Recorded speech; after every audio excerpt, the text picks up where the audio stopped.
Hey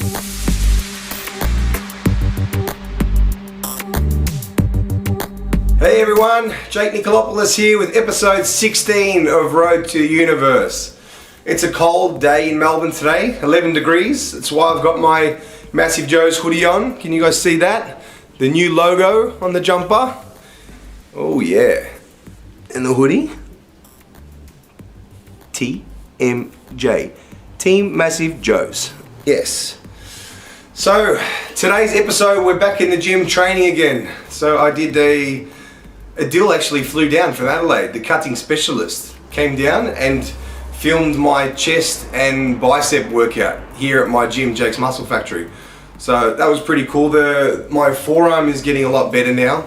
I'm able to go back to my pressing again. Not pressing crazy heavy weights yet. I'm gonna ease my way back into it, but it's taken a long time. You forget with forearms how much you use that muscle for everything. So having strained tendons in the forearm, it can be a nightmare. This has already been, probably a couple of months already.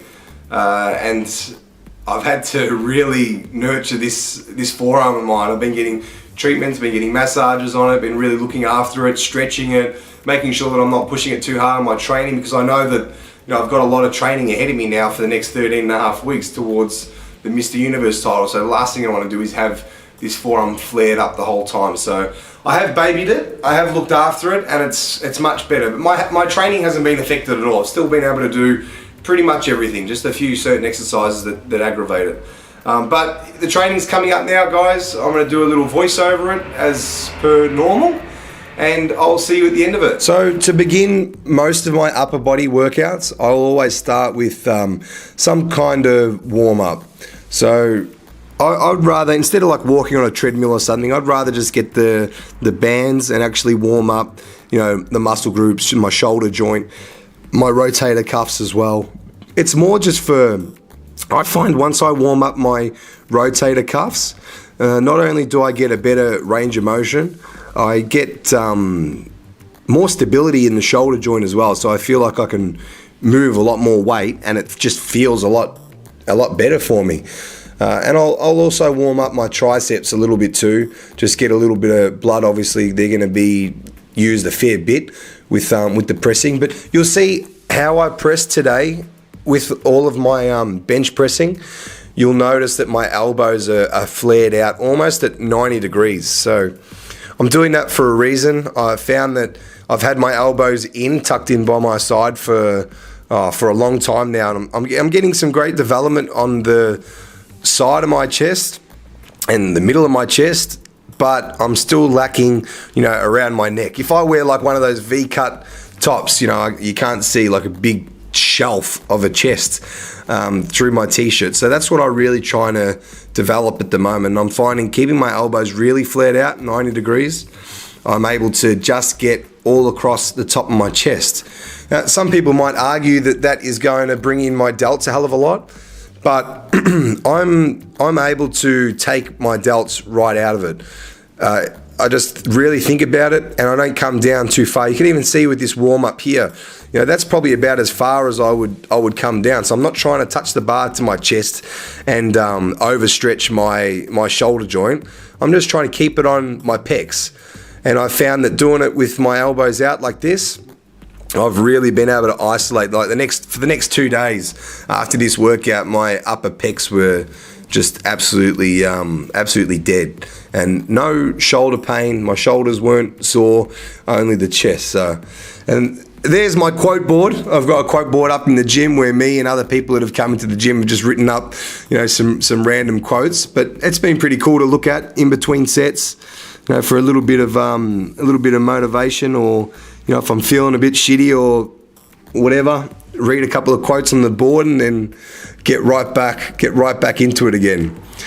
So typical warm-ups I always do, started with the bar, and I worked up to one plate either side that you guys are seeing now. I'll probably do that for around about 20 reps for the first set. And one thing that I've been doing a lot of recently too is stretching as well. So in between sets, I'll really stretch, and if I feel like it's really tight, I'll kind of just even try to rub out some areas with my hand as well, just try to open up some of those tight spots, those muscle fibers that are all bunched up. And then I moved up only 20 kilos at a time. Like I said, I'm still getting over this forearm injury. I'm still working through that. So every set for me is kind of like a testing set. It's almost like a feel set. I'm trying to just make sure that everything's good and I'm not putting any stress on the extensor tendon in my forearm. So I would have done 1.5 plates, then 2 plates, 2.5 plates, and then I worked up to, this was my working set. Excuse me. A working set where I worked up to 3 plates. So not a crazy amount of weight, but you'll see with the form that I use, 140 kilos when you got your elbows flared right out and you're just putting it on your pecs, it's, you know, you don't have to go really, really heavy. And like I said earlier, I find that I'm able to just really isolate my chest with this, come down nice and slow, and then all I'm doing, you can see it working, man. All I'm doing is just squeezing my chest up. I'm not throwing the weight up. I'm just controlling it with my pecs. So that's all that's firing. I'm recruiting, you know, every muscle fiber in my chest there. I used to, if I tuck my elbows in and use my triceps and use my delts, yeah, I can press 4 plates. But it feels absolutely terrible. And the next day, my delts are sore, my elbows are sore, and I just knew that I'm not getting that size that I want in my upper pec. So it's like, well, you know, it can't just be about weight all the time. I might have to change the angles, do something differently. And I think that's something that a lot of people don't do. They'll just continue to do the same movement, the same exercise, and they're not getting the results that they want, yet they keep doing that same movement and same exercise. So change something up. You know, for me, all I did, like I said, this workout, I flared my elbows out, put them 90 degrees, concentrated just on my pecs, and that's made a big difference already with my pec development. I've noticed that I'm a lot fuller and a lot thicker all through the top of my chest, all the way across from shoulder to shoulder. You know, it's a lot thicker across the top. And you know, stretching again. I've become a big advocate of stretching now in between sets. Nothing really crazy, but I find that every time that I stretch, I'm able to get a better contraction and just more stability in the exercise while I'm pressing. Now, when I moved on to flat after incline, and this was about as heavy as it got. I had 1 plate either side, so only 100 kilos for, I'm not sure, probably around about 12 repetitions. I don't usually do too much less than 12. And as well, on that incline press, you saw me do my heaviest set with the 3 plates either side. I did that heavy set 3 times. So the first set I got 12, then I got 10, and then I got 8. So that's what I would normally do. I normally pyramid up, get to the working weight, and then I'll just do as many sets on the working weight as I can before I can't get, you know, if I fail at like between 6 to 8, then that's enough for me. And it usually takes me about 3 sets to get to that point. And then the dips, I like doing dips for chest. That's obviously most of my stuff has been for that upper chest region.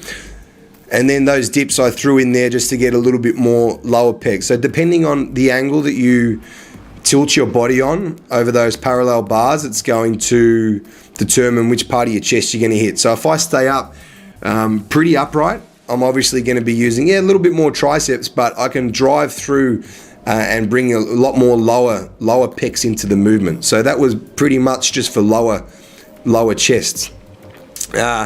And then on to an incline. So, you know, I did, after I did probably about 4 sets of those dips, then I moved on to the incline. Again, keeping my elbows, you know, really far out and wide on that movement. Just trying to, again, like before, isolate as much as the upper pecs as I can.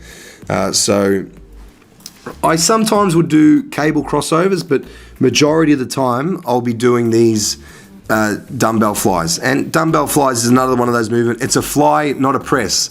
So you have to you have to do a weight that you can do a fly with, not a press. I see so many people do flies and they turn it into a press. So lighten the load. You might have to lighten it a hell of a lot just to be able to do an actual fly with it.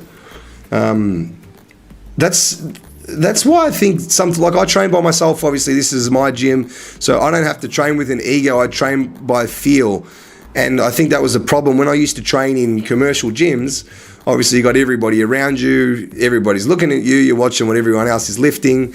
And, sometimes you get a little bit carried away and you turn a fly into a press just because you don't want to be seen doing flies with a 12.5 kilo dumbbell. But we're bodybuilding, we're trying to get as much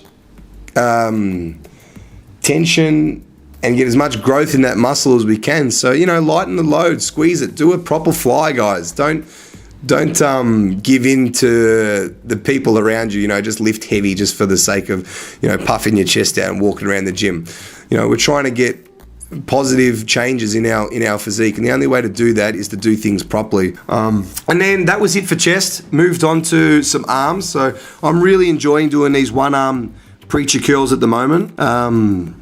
Obviously just one arm after another, very basic there. I do like 12 to 15 reps, pyramid my way up to those 15 kilo dumbbells, and then I stay on there for a few sets. But really good exercise to just stretch and squeeze. So today, the first couple of exercises were all with an elbow pretty much locked back. You can see, I didn't really bring my elbows forward and put much delt into the movement at all. And you can't go heavy. It's a 12.5 kilo dumbbell and I'm just getting 10 reps. I'm doing 5 on each side. I saw Phil Heath did these, so I wanted my arms to kind of maybe resemble 5% of Phil Heath's arms. So that was the reason why I did that movement. But it was actually quite good. I haven't done it before, doing the 5. And the last few weeks I've been putting that into my workouts and it's actually been pretty good. And then from there I moved on to an exercise where I could use a little bit of momentum and swing the weight up a little bit more. And yeah, it's probably bringing in a little bit more front delt, but don't forget, once I already did those other bicep movements, my bicep was already pretty fatigued. So swinging a little bit is not gonna, it's not gonna hurt a hell of a lot. And then I finished on 21s, did a few sets of easy bar curl 21s. So, 7 at the bottom, 7 at the top, 7 full reps. So by this stage, my arms are already getting pretty tight. So I'm just going for volume now. Not really that crazy worried about my reps. I'm just trying to get as much volume in there, fill that muscle up and trying to make it grow now. So my heavy stuff was done on those barbell curls. That was pretty much my heavy stuff. But just isolating the biceps is another thing too that some guys, when you're in the gym, if you're always lifting heavies, like people curl all the time, heavy weights, have a look at them. Do they have big arms? If they don't, and if you follow them and you haven't got big arms, try to sacrifice the weight, squeeze the muscle, squeeze your arms, flex the shit out of them and see if that makes a difference. You have to use common sense with a lot of things. Look around the gym, look at the guys that are curling 100 kilos and look at their arm development. If their arm development's terrible, then obviously they've got to change something. So weight isn't everything, especially not with small muscle groups, calves, arms, and things like that. So that was my workout, guys. I hope you enjoyed it. And yeah. And that is it for my chest and bicep workout, guys. So as usual with me, my workouts are always basic. So I can't stress that enough, just stick to the basics, master the basics, heavy weights, good form, consistency, changing the rep ranges up. Obviously that's why I love the Y3T training. Still lifting as heavy as you can in different rep ranges, but you're stimulating different muscle fibers.